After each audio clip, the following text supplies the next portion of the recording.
اگر تم اداس ہو، بہت پریشان ہو، ہر رشتے سے بھروسہ اٹھ گیا ہے، تمہارا اعتماد پوری طرح سے ٹوٹا ہے، تمہیں زندگی سے نفرت ہونے لگی ہے، تمہیں یوں لگتا ہے تمہارے پاس جینے کی کوئی وجہ نہیں بچی، اور تم نا امیدی کی اس دہلیز پر کھڑے ہو جہاں تمہیں کوئی روشنی کی کرن نظر نہیں آتی، تو تم اداس مت ہو، مت توڑو خود کو،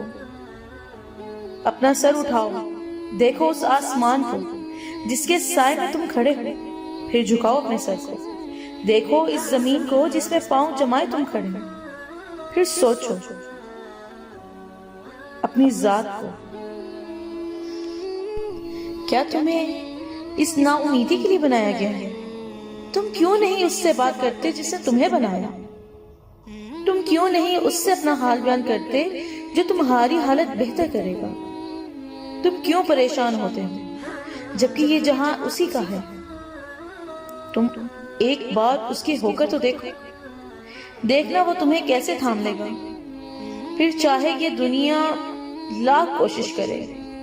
تمہیں ذرہ برابر تکلیف نہیں پہنچا پائے گی۔ تم اس خدا سے رابطہ تو کرو، تم اس سے واسطہ تو رکھو